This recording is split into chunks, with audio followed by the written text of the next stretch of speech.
विद्यानाम नरस्वरूपमधिकम्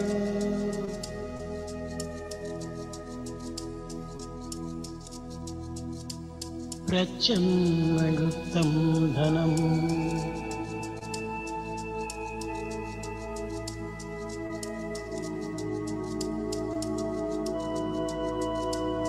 विद्या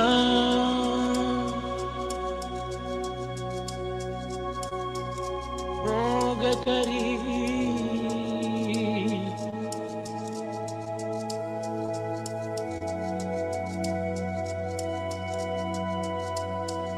यशस्सुभकरी विद्या गुरुणां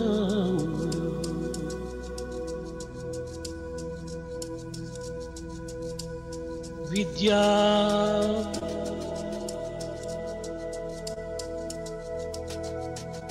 बंधुजने विदेश गमने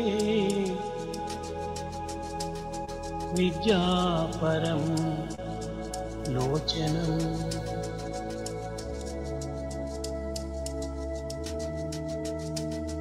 विद्या राजस पूज्यते नहि धनम् विद्या विहीनम्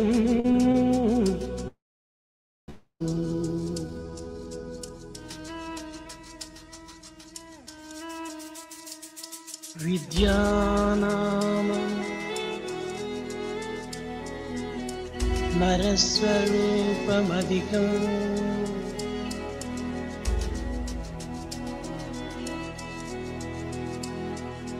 प्रच्छन्नगुप्तं धनम्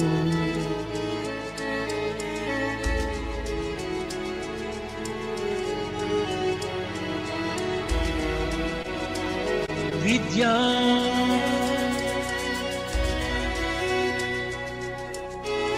भोगकरी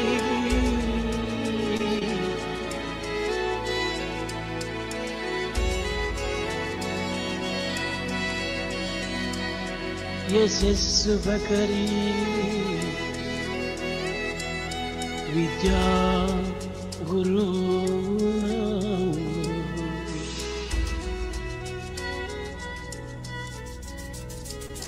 विद्या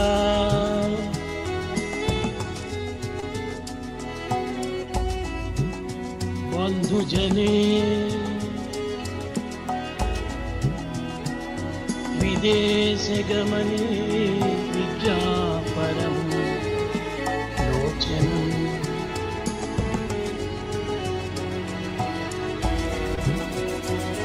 विद्या राजस पूज्यते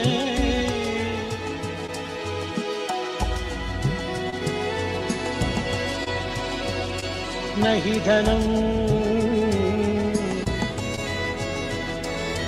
विद्या विहीनं पशुम्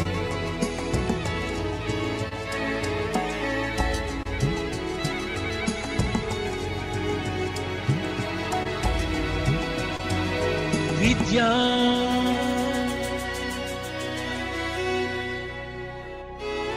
भोगकरी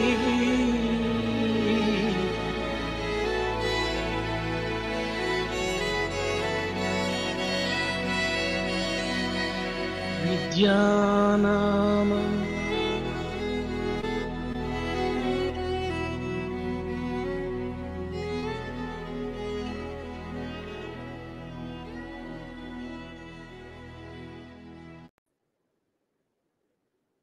ओम श्री साईराम भगवान सत्य साई बाबയുടെ പാദാരവിന്ദങ്ങളിൽ പ്രണാമം അർപ്പിച്ചുകൊണ്ട് ജൂലൈ 25 ഇന്നത്തെ സൺഡേ സത്സംഗിലേക്ക് ഏവരെയും സാദരം ക്ഷണിച്ചു കൊണ്ടു.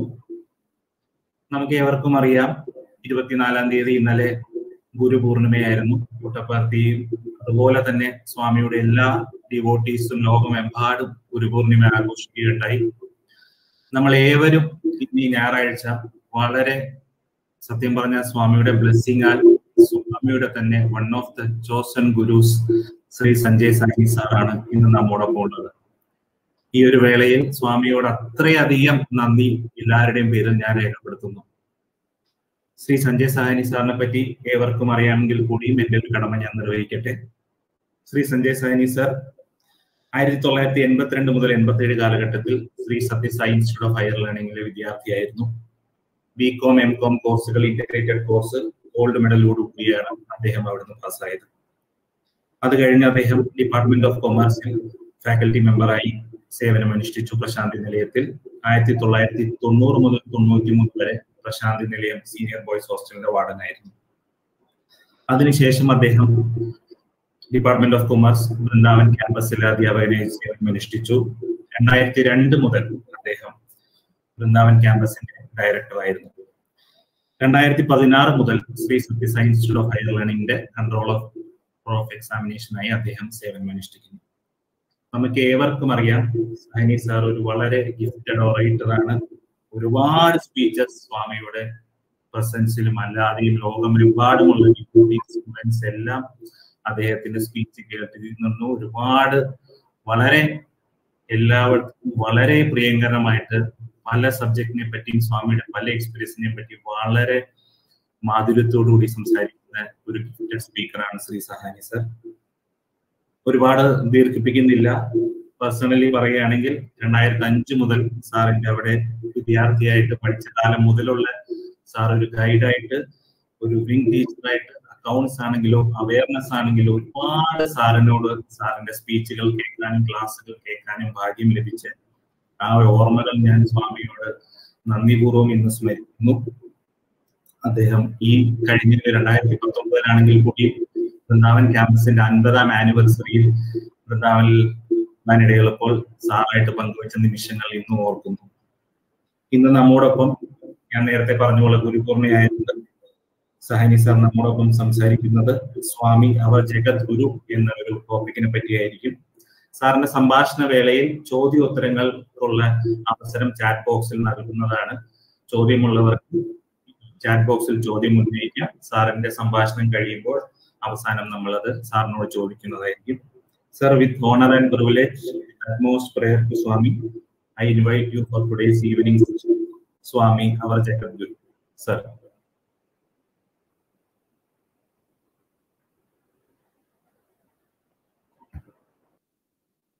I offer my loving obeisances at the lotus feet of our beloved Bhagwan, revered elders, brothers and sisters. My heartful greetings from Prashantilyam to all our devotees in Kerala and others who may be watching this program live elsewhere or who may watch it subsequently. I thank Mr. Manoj and Mr. Mukundan of the Sri Sathya Sai Seva Organization Kerala for this wonderful opportunity to do Sai Smaran, that too at the time of Guru Purnima.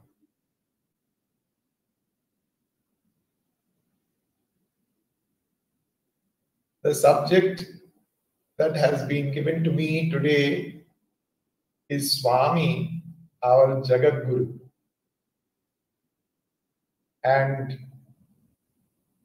today evening in the Prashanti Mandir, on Sundays, the last bhajan is usually a bhajan which Swami himself has sung.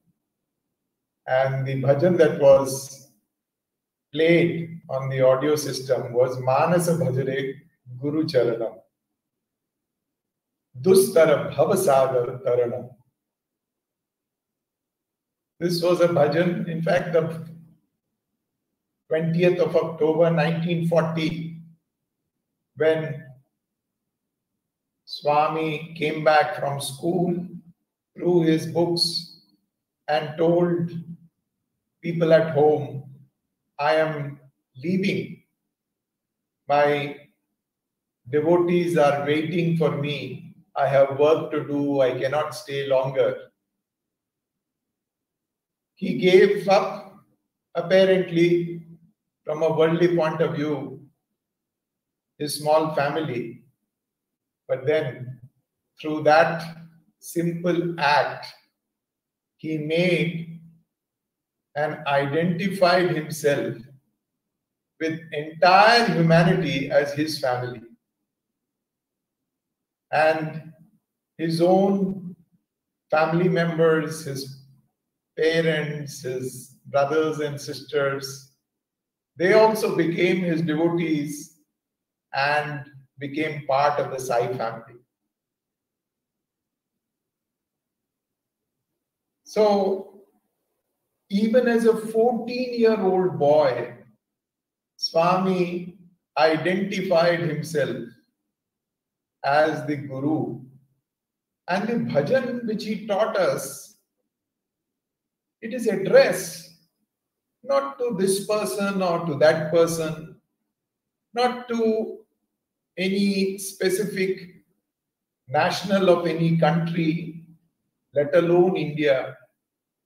It is addressed to the mind. Maneva manushyanam karanam bandha mokshayo, say the Upanishads. The mind is responsible for both man's bondage as well as his liberation. And Swami in that bhajan directs our minds to worship the feet of the Guru who had made his advent, and also reminded that it is very, very difficult to cross this ocean of samsara. But if you have the grace of your Guru, anything is possible. And that is why his first teaching to mankind was Manasa Bhajare Guru Charana. Great saints of India have reminded us the same message. If you take, for example, Tulsidas, who wrote the great story of Sri Rama, Ramcharitmanas, in his beautiful adoration of Hanumanji, Hanuman Chalisa begins, Shri Guru Charana Saroj Raj Nij Mana Mukur Sudhari Varanau Raghuvar Vimal Jasu Jodayak Phalchari.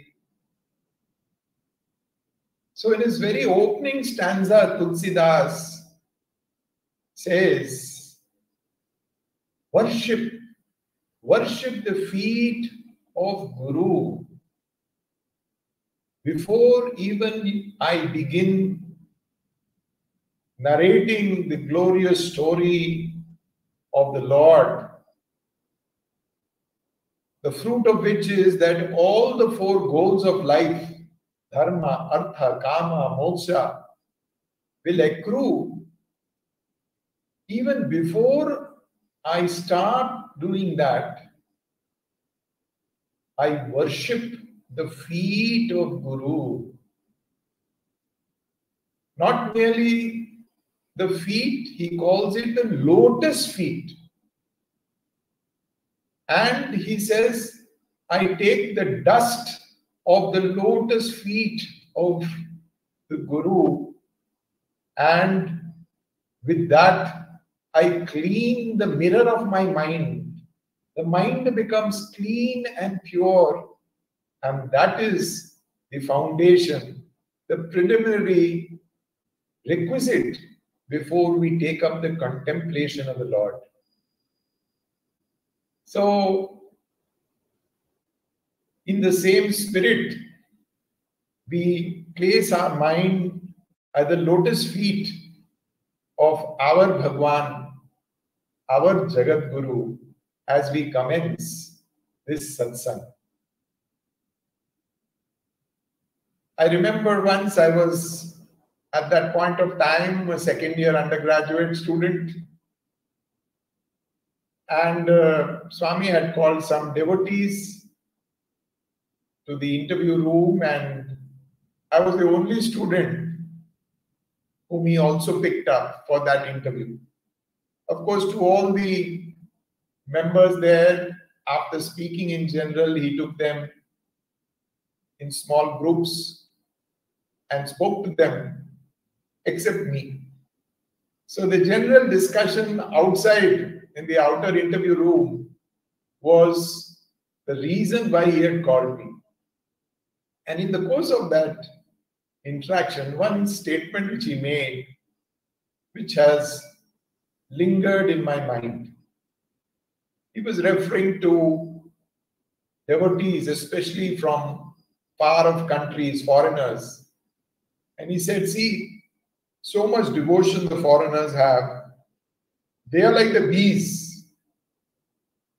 They come from far and they taste the nectar of the lotus, and in that bliss, they return to their native places.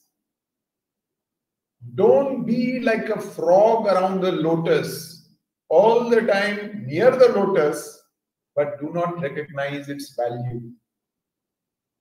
So, Swami, in that analogy, identified himself as the lotus.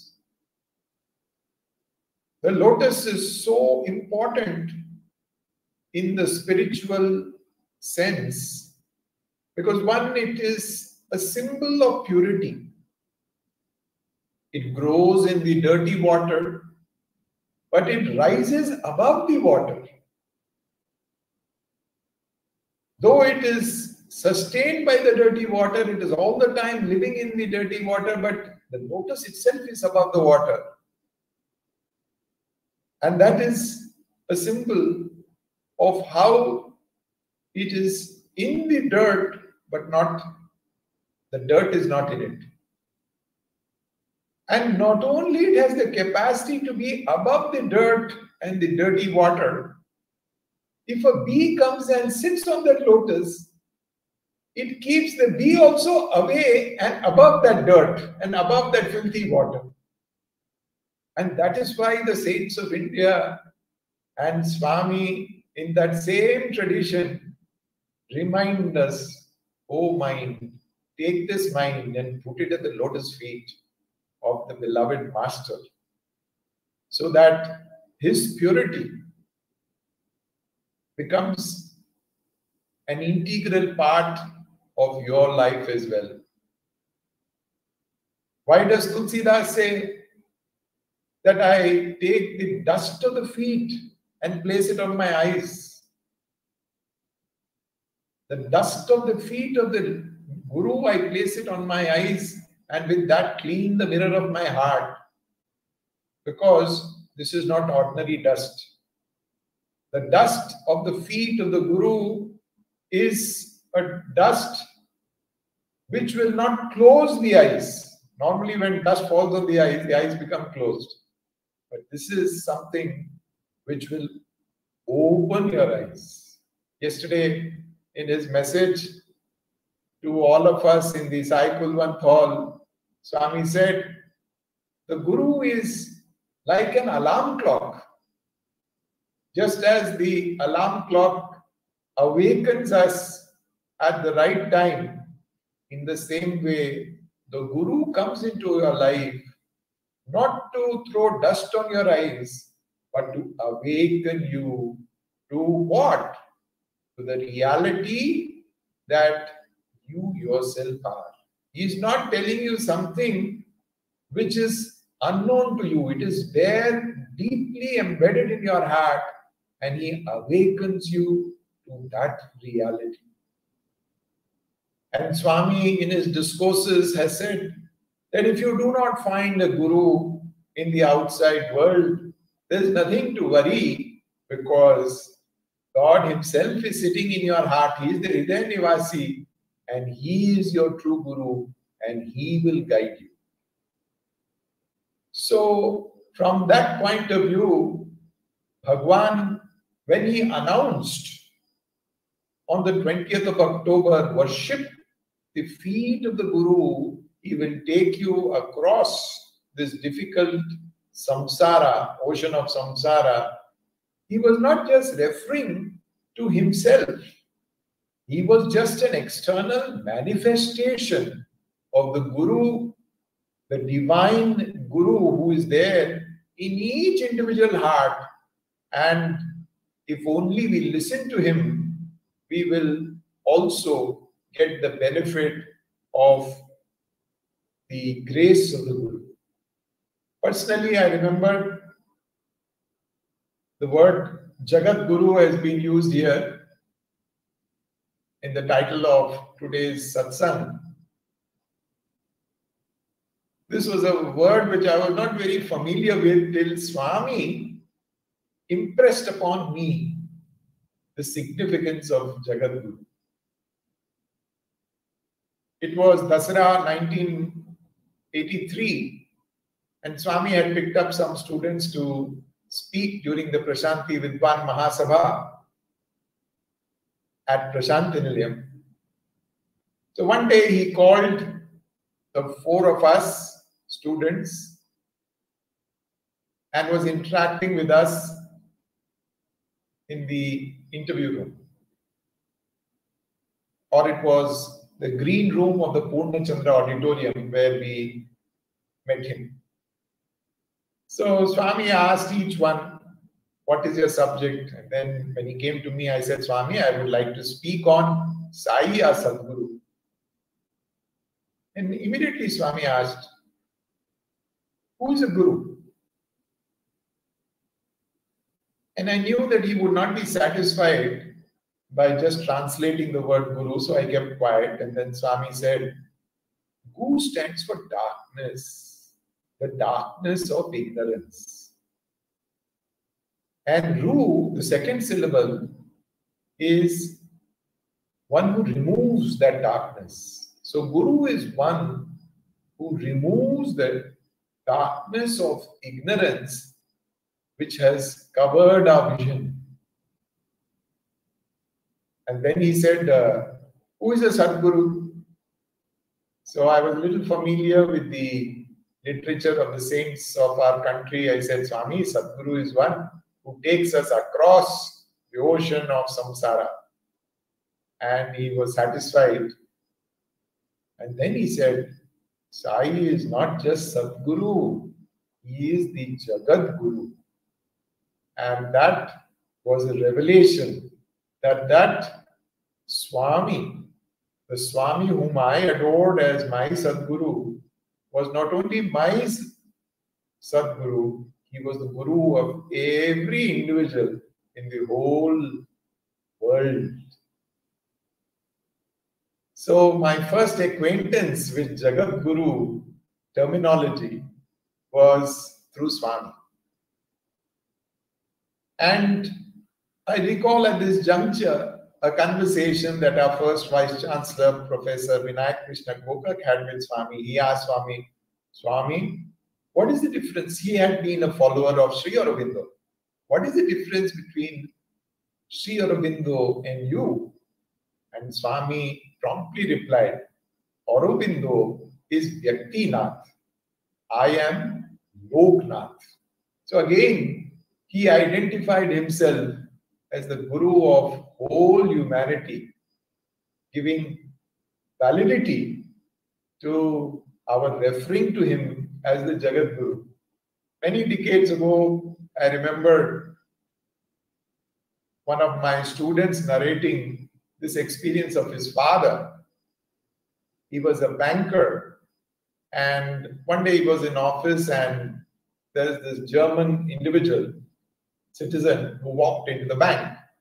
And he met the branch manager, this devotee, and said, I would like to take a loan. So this man asked him, why do you need a loan? He said, I have brought a car and I have run out of cash because I need to pay customs duty. So I need a loan so that I can pay the customs.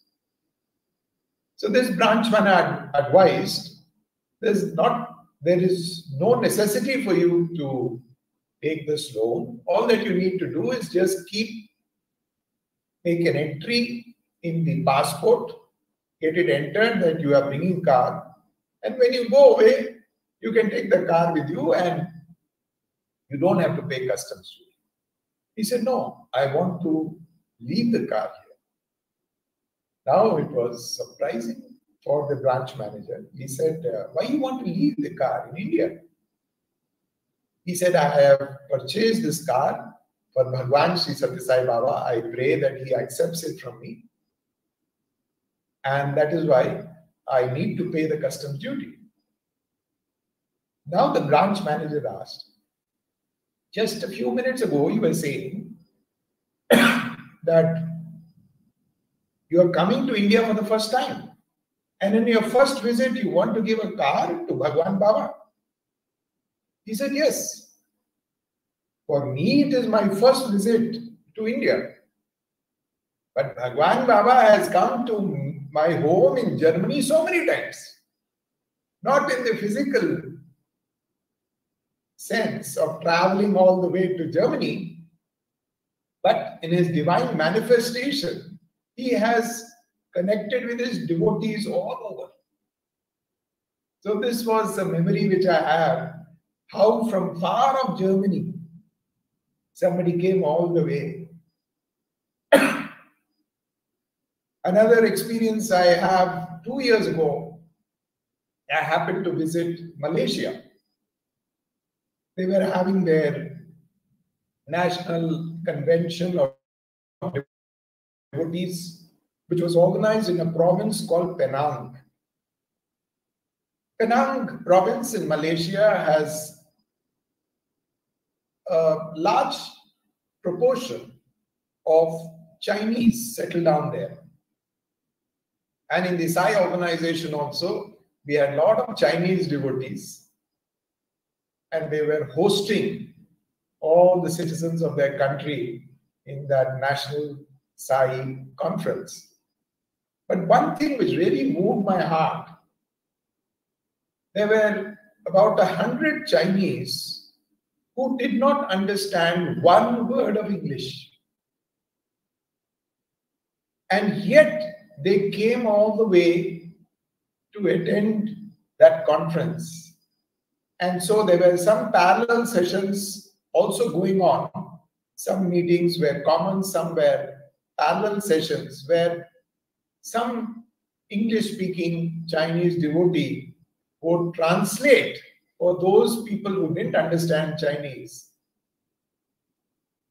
what the previous speakers had just spoken. And then I realized the significance of why for so many years in Prashantlayam, Swami has been celebrating the Chinese New Year. So you and I may not understand Chinese, but it is between them. The relationship of God and his devotee is that universal. He was for all age groups. Swami himself has said, I am a man among men. I am a woman among women. I am a child among children. When alone, I am God. And that universal message of Bhagwan reached all corners of the world. I remember once having a conversation with Mr. Samuel Sandweiss, an ardent devotee of Bhagwan from United States of America. He and his wife had gone to Russia and they were having a satsang somewhere, and there were some Muslims also in that assembly. At the end of Mrs. Sandway's talk, these Muslim ladies came up to her and said, after listening to your talk, we are convinced that Bhagwan Baba is Allah. And Mrs. Sandway was totally taken aback. What did I tell in my talk? That these Muslim ladies in Russia have recognized Bhagwan Baba as their God, Allah. So when she was curious and she asked them how they came to that conclusion, they said, when you were speaking to us, you were moving your hands here and there at times. And when we looked at your finger on the hand, we saw that ring which Baba has given you. And the ring had certain beautiful artistic decoration, carvings. And he said it was carved in the ring the name of Allah in Arabic. Imagine, this devotee has been wearing the ring for so many years. She had herself no clue that this is Arabic alphabet. But here were these Muslims in Russia who immediately identified that this is their own language script and it is written as Allah. So if Swami has given you a ring with Allah as the inscribed name, he is our Allah. You know, this is how these Muslim ladies surmised. So Bhagwan was for people of all age groups, all nationalities, all faiths. And that is why one of his powerful message was a great inspiration to me when I was a young student growing up in school. And these words are, there is only one caste, the caste of humanity. There is only one language, the language of the heart. There is only one religion, the religion of love.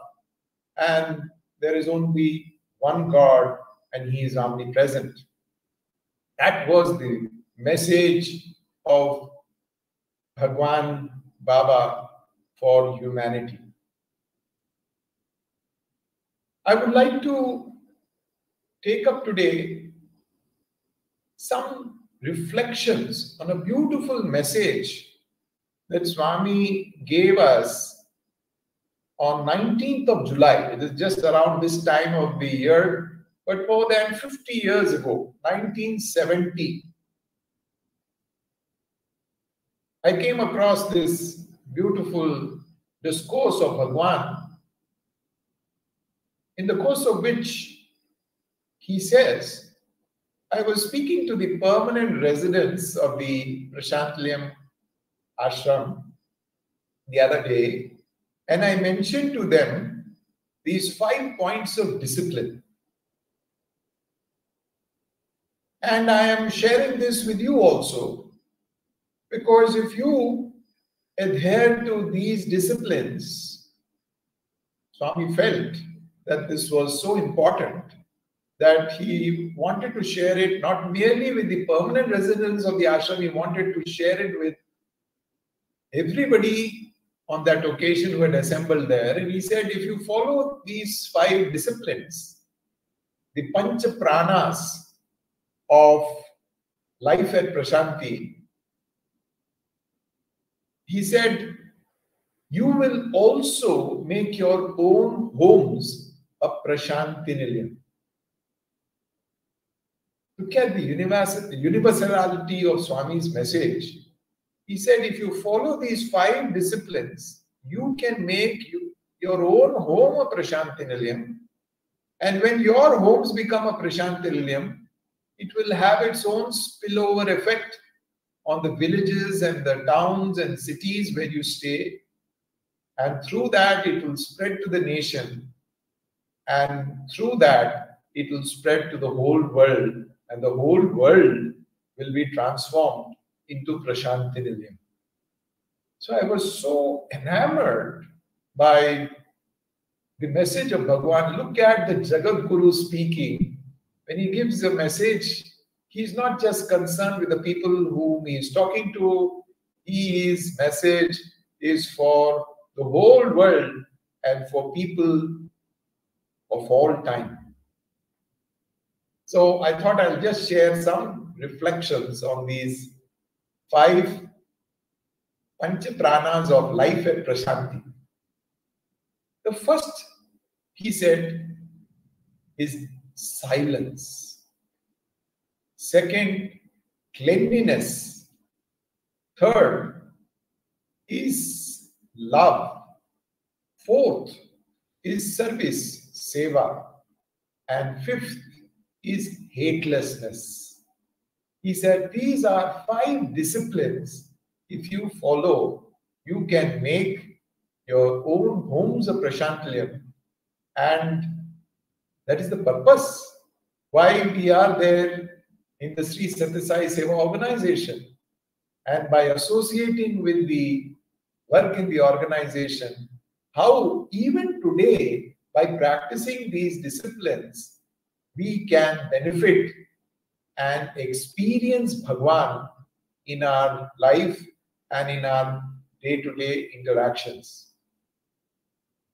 So permit me to share some thoughts on these 5 principles, or what Bhagwan described as disciplines which we need to imbibe in our life. The first, he said, is silence. Silence is the speech of the spiritual seeker. It is in the midst of silence that you will hear the voice of God. And we have seen how Bhagwan has emphasized on this simple spiritual practice. I remember when I was a school-going kid and we would come to the ashram here. In those days, it was very different. We used to have the sands, and there used to be beautiful trees in the darshan area. And one of the messages on the placards hanging on those trees would be to maintain silence. Even today, if you visit Prashantalayam, there may be thousands seating there, but the silence of the whole assembly is what is characteristic of all Sai gatherings and Sai Satsangs.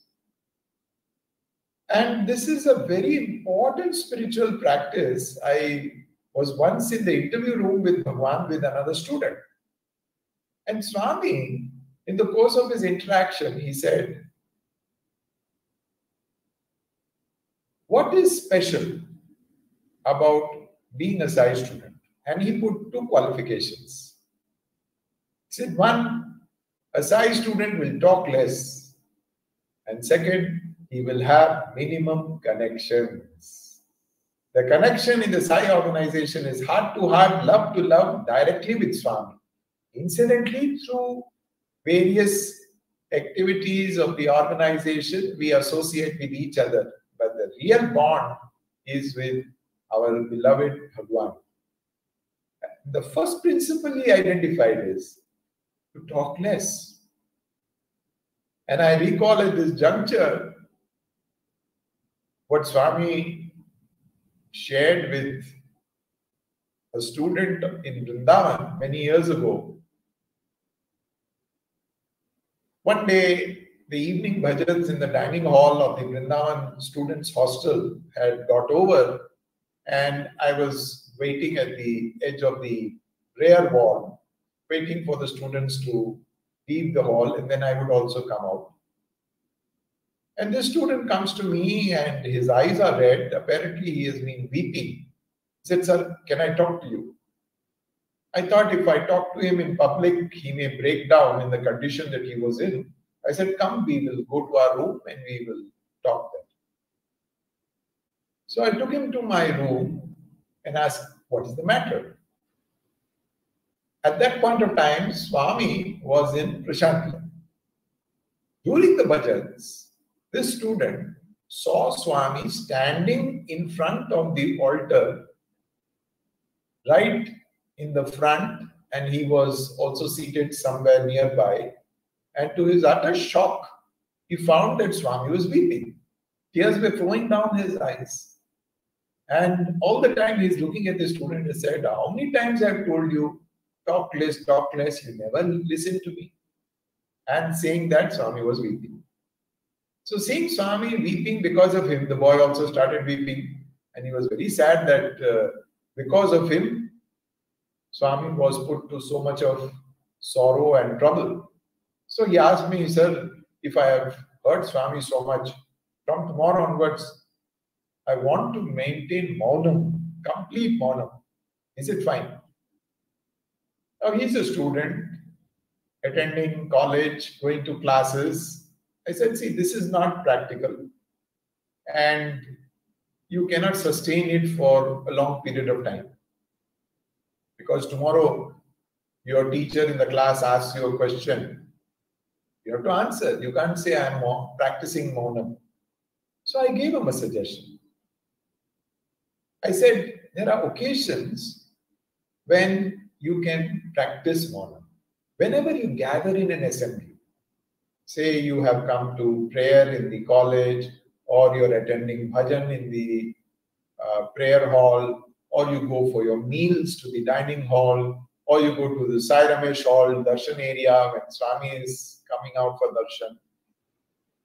These are public gatherings. In such places, it is good to maintain silence. It is beneficial for the whole community also.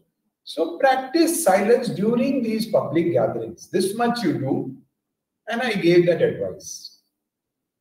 1 week got over, and again it was evening bhajan time, and the student after the evening bhajans again came to me, sir, I want to talk to you.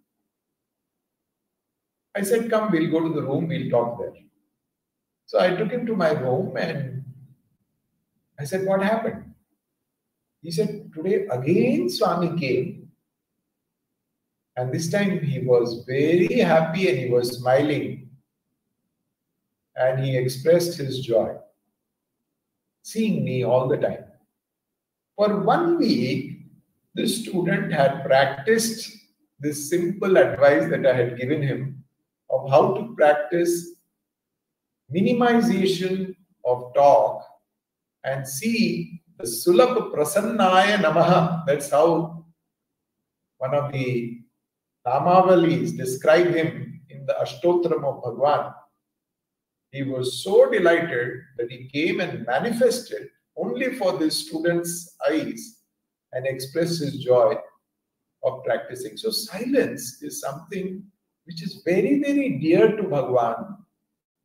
And as a simple tip for daily life, I can suggest that early in the morning, during the Brahma Muhurtam, when we get up, there's a time when the mind is quiet, our day-to-day activities have not fully taken off, and we need not even talk to any others at home. And at that point of time, it is very easy to practice silence.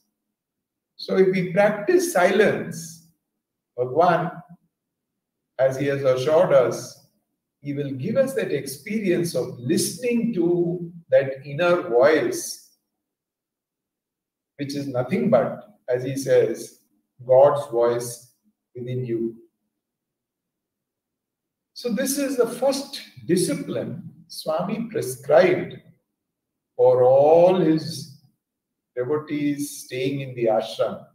And it is also, for example, in the Balvikas, we used to have this practice of asking children, small children, even in our primary school, they give that training. Practice silence for just 2 minutes. So whatever be your age, silence is something which is good for our spiritual growth. It is also a preventive. It prevents us of making lots of mistakes with the tongue, like telling lies or over talking or backbiting or carrying tales. So all these kinds of evils that the tongue is prone to gets curbed when we practice silence. The second principle Swami says is cleanliness. Cleanliness is both external as well as internal. Our medical fraternity today, our own Prime Minister keeps on reminding all of us how in these pandemic times we need to practice cleanliness by keeping our hands clean as frequently as possible, to wash our hands and to maintain that external cleanliness in our neighborhood. I remember our director of our super specialty hospital here in Prashantlayam, he was advising the patients. We have a COVID section of the hospital now, and he would go around and advise the patients that it's very important for them to have a daily bath. And with that cleanliness, it is a sure shot method to recover faster from the infection, apart from doing other things. But cleanliness, more than external cleanliness, is also inner cleanliness. Keeping our thought, words, deeds, feelings within us also clean.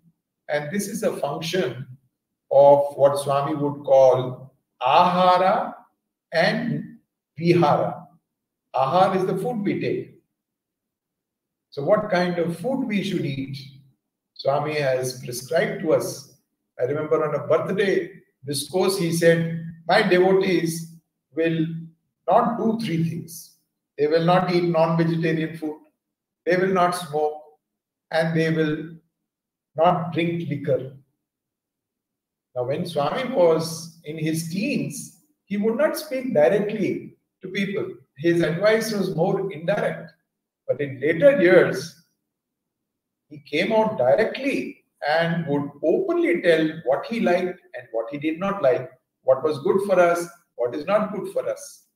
Because he would explain, for example, having non-vegetarian food, he said that when you eat that kind of food, the animal tendencies, the animal traits and qualities, feelings, that also comes into you along with the food, and then it becomes a hindrance to your own spiritual growth. And also, food is not just what you take through your mouth. Food is through what you partake through your eyes, through your ears, through your nose. So important that what kind of recreation we have is also very, very important to keep our inner environment pure. The third discipline, Swami said, is love. To be able to love without any conditions. That selfless love, unconditional love, that is what Swami embodied. And just by seeing him, by living with him, a little bit of that gets rubbed into every Sai devotee as well. I remember it was the year 1988. And one day, Swami was staying in the Prashanti Mandir. This is what he told us later. There was a small piece of soap in his bathroom, and as he was having bath, his feet slipped on that soap piece and he fell down. And later on, one of the doctors who brought a portable X-ray machine, he identified it as a hairline hip fracture. And for several days, Swami did not give darshan. He missed darshan. But then, why I'm sharing with this today is because our Kerala devotees, never failed to come to Prashanti for Onam. So Onam was coming, and Swami decided that he would bless the devotees from Kerala, and along with that, all of us here also got his blessing. So the program that evening was organized in the Purna Chandra auditorium. Swami came to the auditorium. We thought in his physical condition, he will address the assembly seated, but no, he got up. And normally he would give his discourse for 1 hour. That day he spoke for 2 hours. And towards the end of his discourse, he said that because of the fracture which I have by slipping on that piece of soap, the pain that this body is experiencing at this point of time is like an electric shock. It is not possible for any human being to face this kind of a pain. But I am not thinking of the pain of the body. All the time I am thinking of the anandam that my devotees from Kerala are enjoying on this Onam, auspicious Onam day. And because my mind is focused on the anandam that they are experiencing, I am not feeling the pain at all. A few days later, he had gone to Brindavan. We wrote letters to Swami praying to him that he should cure his body. And that loving letters of the students brought a response from him. Beautiful letter. But in the starting stanza of that letter, he gave this powerful message. He says, and it's a reminder to us because Swami is our purest inner self. He said, I am not the body, a bundle of flesh, bones and blood. I am not the mind, a bundle of wasteful desires, manifest and unmanifest. I am not the feeling of infatuation that obstructs my way to liberation. I am the eternal Paramatman who knows that I am. Imagine when your body is going through such excruciating pain, for him to bless somebody else, think of the giving joy to somebody else like he did on Onam Day, or write a letter to us and to be able to declare that I am not this body, I am not this mind. And this is a message that he demonstrated. Swami says the Guru, the Jagath Guru that Sai is like a physical instructor. Just as the physical instructor, when he wants to teach various acrobatic positions or exercise positions to his students, he demonstrates 1, 2, when he lifts his hands up, down, side, and he demonstrates to his students like that. Our Jagat Guru Bhagwan demonstrated for us and for all posterity, who will read the narration of the story of Bhagwan with his own personal example, how life has to be led and what is our reality. So when he said, I am that eternal Paramatman who knows that I am, he's reminding us, awakening us to our own reality. See, I am like this. You also are like that. You can also experience how I am experiencing the bliss of being divinity. So love is what Swami manifested. Love is all the time thinking of others, giving, forgiving. For example, in these times of pandemic, imagine, all over the world, India included, our devotees have been doing Narayan Seva, packing food, distributing. I remember this episode which happened near our Whitefield super speciality hospital, Bhagwan's hospital. One day, there was this gentleman, a Muslim, who walked into the hospital, to the central dome area, and started inquiring who that person was in the photograph. And then our people inquired and they came to know his story. The previous day, he had not eaten for 3 days and very, very hungry, a migrant labor. And our staff there had been doing Narayan Seva also in a small way. So whatever food package had come, they had already finished for the day. Suddenly, out of nowhere, one more consignment of food packets came. So because the food packets were available, again they went round, second time distributing. And that is the time when they found this person near the hospital compound, and they asked, would you like to have some food? And he readily accepted it. That night, it seems, imagine, this is 2020, Swami appears in this Muslim gentleman, migrant laborer's dream, and he said, my people, I sent food to you through my people. Did you receive it? And this person doesn't know Bhagwan Baba. He does not, he's not seen any photograph of Bhagwan. So he thought maybe these people from the hospital, this building here, they have come and distributed. So he went in and there he sees the photograph of Bhagwan, and then he comes to know who appeared in his dream and had this conversation with him. So that, look at the love of Swami. You don't even know him. But this individual has been starving for 3 days, and from nowhere the Narayan Seva food distribution was already over. Again, one more consignment come. Again, these people go and they find this person there and see how Swami connected, and our staff, they were so happy that Swami has blessed our Seva. So service, when anybody is in distress, to go out to feel that agony and try to relieve in whatever way you can. It may not be that you can do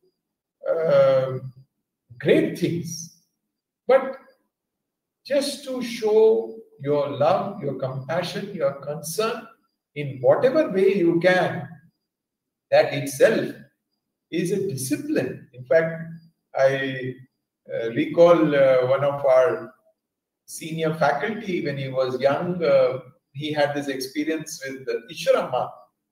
Swami apparently was speaking to the permanent residents of the ashram and told, see, you don't know what is happening in your neighbor's home. Somebody had been in distress, and so you should inquire. This is not a big town or a city. You should know whether people around you in the ashram are their welfare is fine. So this was a general advice which Swami had given to the permanent residents. One evening, Ishwaramma was in the dark going somewhere, and there was some, I think, material lying on the ground, and she was not able to see. In the age, she was also aging, and she fell down and she injured herself, and then she had a conversation with Swami, and Swami said, why have you done this? Why did you have to go here, there? And then she said, Swami, you are divine. If somebody needs help, you can simply manifest in front of them and you can do your service. But we have to go physically, we have to walk, and we can't do service like you are doing. So this was a conversation which took place between Ishwaramma and Swami. So how, see, even taking Swami's words, Ishwaramma, Swami's own mother, was so inspired to serve people here in the ashram and whoever was in need. So service is something which is very, very beneficial. Swami would always advise. I remember, for example, Gopal Rao, the Andhra Bank former chairman, Swami one day gave him the seva of serving drinking water in the canteen. So after some time, Swami asked him, Gopal Rao, when you serve water, do you go to the people and serve them, or they come to you? You are in one place and they come to you and take the water. He said, no, Swami, I go to every table and every individual, I serve water there. So this was a seva which he had given. And this was a confession that Mr. Gopal Rao made to me personally once when I was having a conversation with him. He said, it so happened that some of my former colleagues also became devotees of Swami, and they came to Prashantlim and they came to know their former chairman was there. So they came and met me, and one of them told me, "Sir, if you don't mind, can I ask you something? When you used to be with us, you used to get so angry. How is it that your anger has just disappeared? We don't see that anger anymore." And then Gopal Rao confessed to me. He said, "You know, Sanjay, by serving water to these people in the canteen, I tried so many times. I prayed to Swami also, Swami, I have this anger." And Swami would just brush it aside. He wouldn't say anything.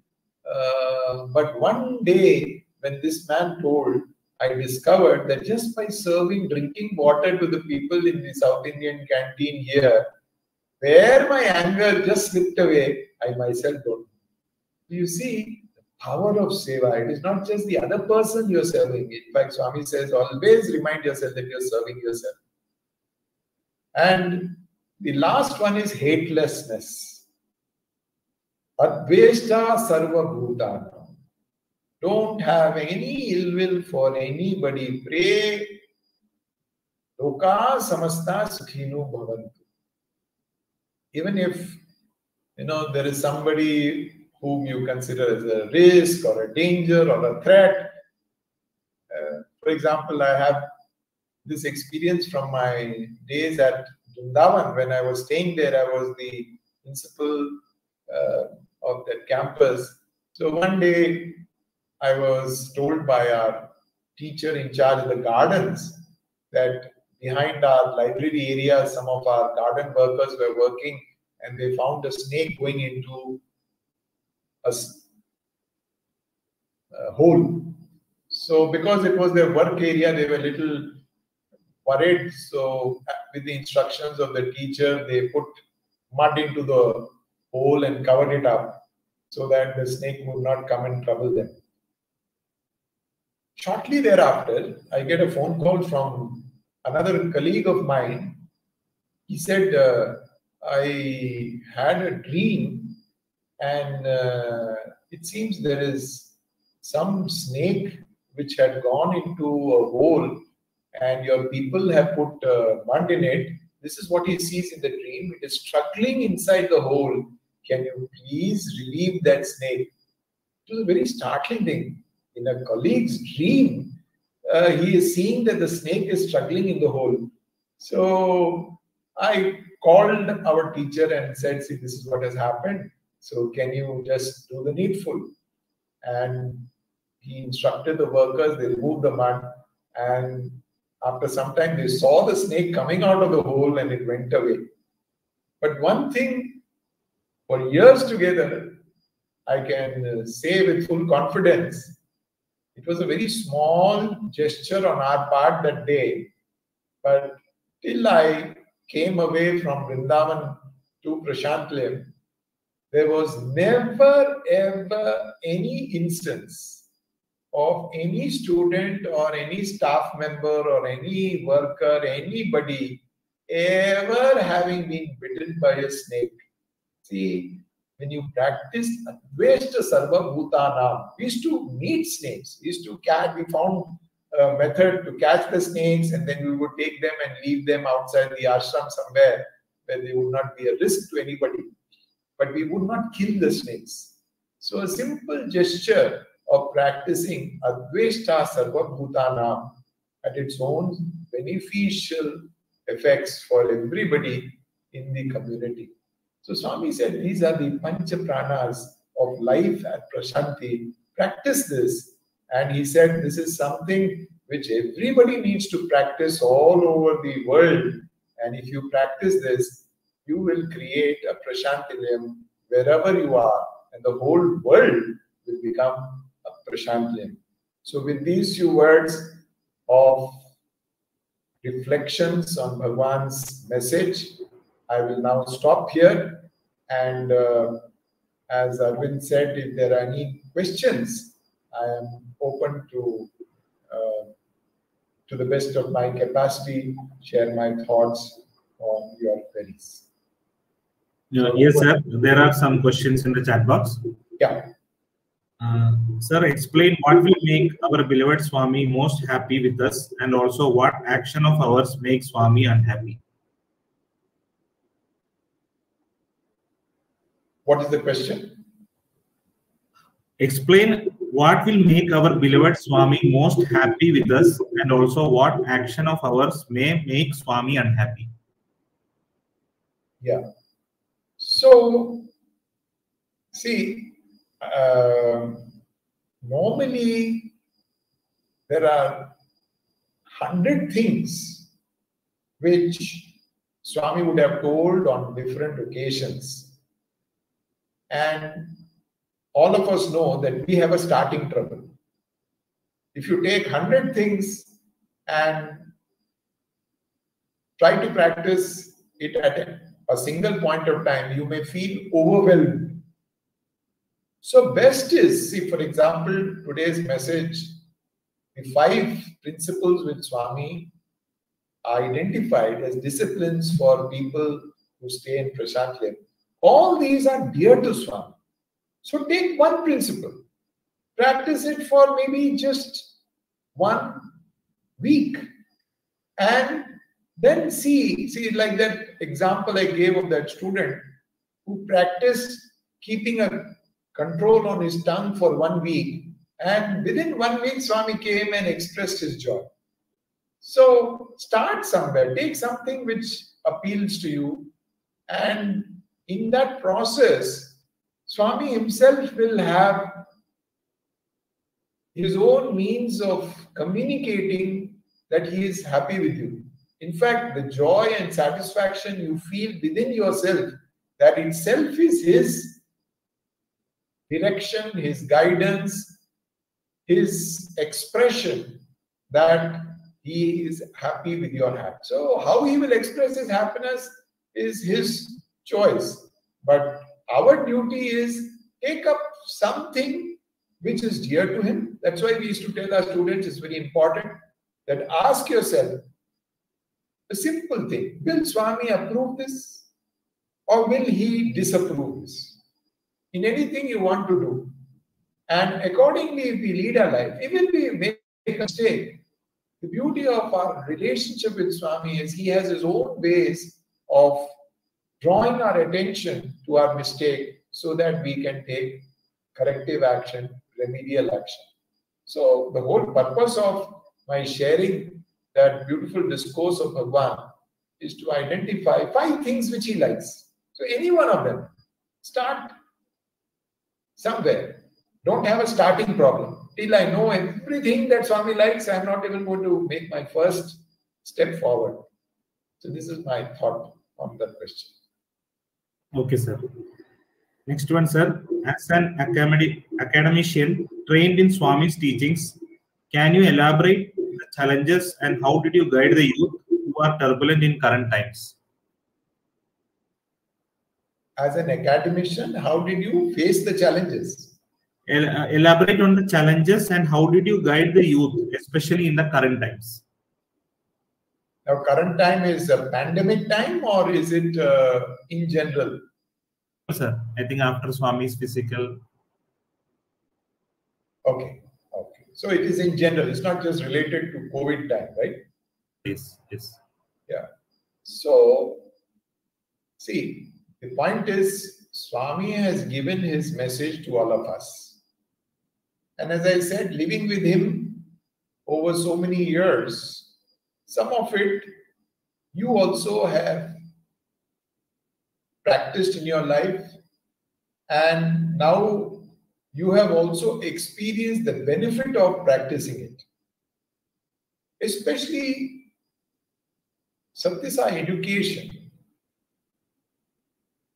is very, very dependent on being a role model for the younger generation. As teachers, as parents, this is something which we need to remind ourselves all the time. This is what Swami himself did. And watching him we imbibe some things in our own life, and through our living some of those practices, our students also have imbibed that and practiced it in their own day-to-day living. So I'm not saying it is not challenging, but the only way in which we can reach out to youth as elders, as teachers, as parents, as the well-wishers of the youngsters, is to live that message. And if you live that message, some of that will rub off on the youngsters as well. Just by watching you, they will see, oh, this is what my father did, my mother did, or my teacher did. And that's why, when he was in school, Swami wrote that beautiful drama, Cheppinatlu Chestara. Do they do what they say? So I think that is the bottom line. You don't have to do anything, you have to just live it. And if you do that, your students also will seek to emulate your example. Okay, sir. We have one more question, sir. I think we can end with this, sir. Sairam, sir, how does one achieve purity like the lotus and attract only bees around us based on your understanding and experience? Yes. So, my own understanding of being the lotus, the purpose of the lotus is to, Swami has put lotuses on all the buildings of his educational institutions. And in his discourses, he has referred to the importance and significance of the lotus in spiritual lore. So, just as the lotus is pure, in the narration which I gave, the lotus is symbolic of the divine. God is the embodiment of all purity. So when we focus our mind on Swami, on our beloved Bhagavan, because he himself is pure, our mind also becomes pure. How much time in a day we are able to do that will define the progress that we make in this endeavor. The more and more time. Now, when we are doing, say, our office work or we are doing other work at home, it may not be always possible to remember Swami.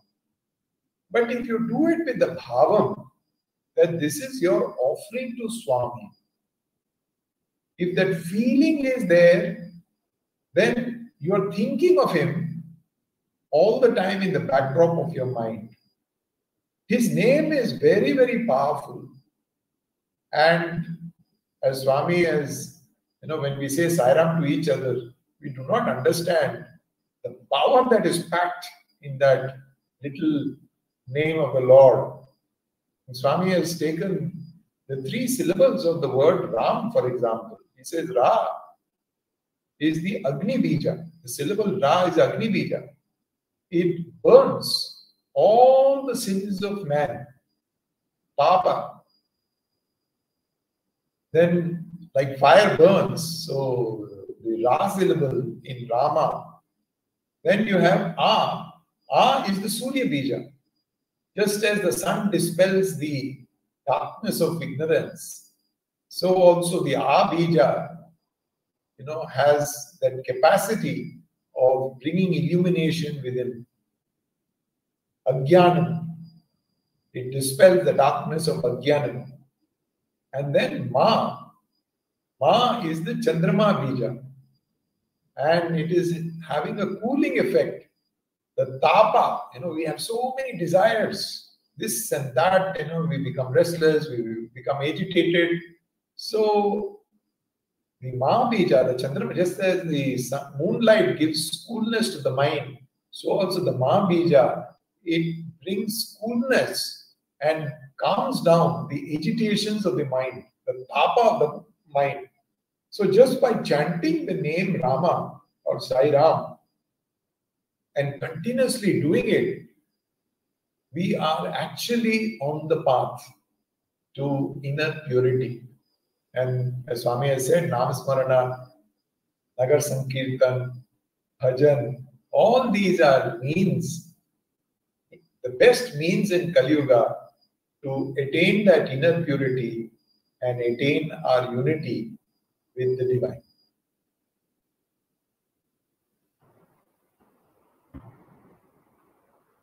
I think, Sairam sir, with your permission, I will just end with the Malayalam conclusion for the benefit of all the devotees.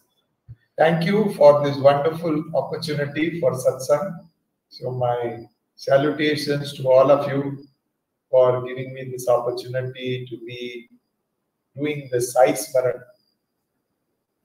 Sairam sir, with ഒരുപാട് സ്വാമിയോട് നന്ദിയും ഇന്നത്തെ ഒരു ഇന്നലെ ഗുരുപൂർണിമയായിരുന്നു. ഇന്ന് ഈ ഗുരുപൂർണിമയുടെ ഇന്നത്തെ വൈകിട്ട് സാറിന്റെ സ്വാമിയുടെ വളരെ അടുത്ത് ഇടപെട്ടും സ്വാമിയായിട്ട് ഒരുപാട് ഇന്ററാക്ഷനും സ്വാമിയുടെ ഇൻസ്റ്റിറ്റ്യൂട്ടിൽ ഇത്രയും കാലം ജോലി ചെയ്യുന്ന ഒരു ഗുരുനാഥൻ എന്ന നിലയിൽ സാർ മനസ്സ ഭജരെ ഗുരുചരണം എന്ന വാക്കുകളോടെ തുടങ്ങിയ ഈ ഒരു ഇന്നത്തെ വൈകിട്ടത്തെ സത്സംഗം ഒരുപാട് മെസ്സേജുകൾ സ്വാമിയോടുള്ള പല രാജ്യങ്ങളിലുള്ള ഡിവോട്ടീസിലും പല ജാതിമേത വ്യത്യാസമില്ലാത്ത ഓരോരുത്തരുടെ അനുഭവങ്ങൾ പങ്കുവയ്ക്കാനും അതുപോലെ തന്നെ സ്വാമിയുടെ പഞ്ചഭൂതമായ 5 പ്രിൻസിപ്പിൾസ് ഒരു ഗുരു എന്ന നിലയിൽ അദ്ദേഹത്തിന്റെ ഡിവോട്ടീസിനോടോ സ്റ്റുഡൻസിനോടോ പാലിക്കണമെന്ന് ഇപ്പോൾ സ്വാമിയുടെ ഒരു പ്രിൻസിപ്പിൾസിൽ 5 പ്രധാനപ്പെട്ട കാര്യങ്ങൾ നമ്മെ ഓർമ്മപ്പെടുത്തുകയുണ്ടായി.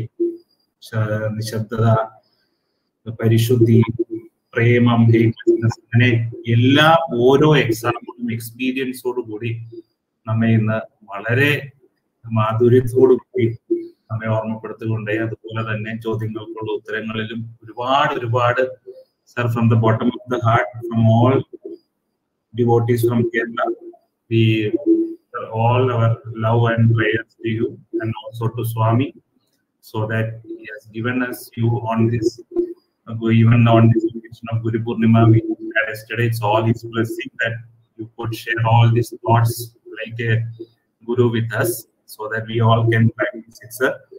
Once again, sir, thank you so much on behalf of everybody, Saira, and wishing everybody a wonderful evening.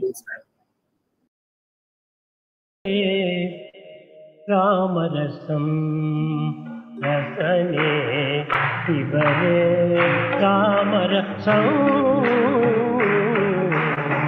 pibare Ramarasam rasane pibare Ramarasam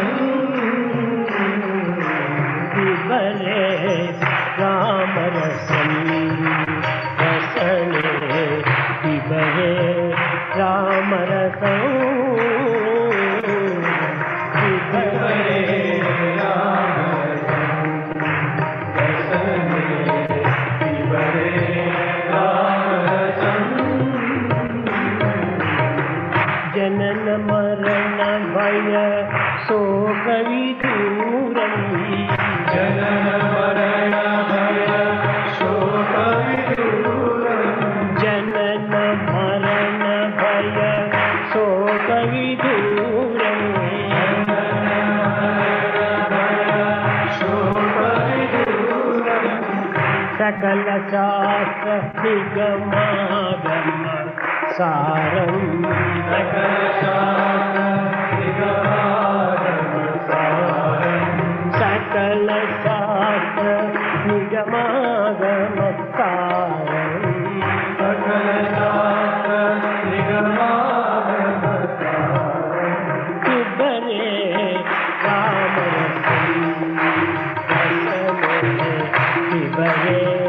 Ramarasam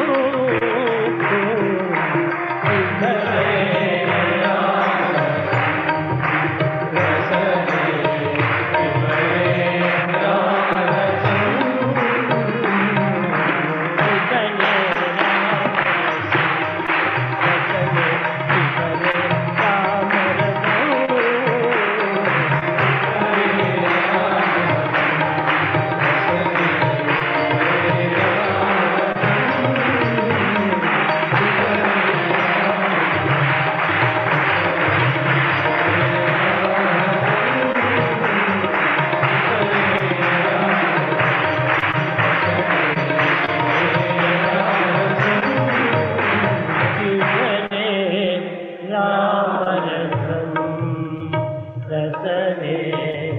Shiva रे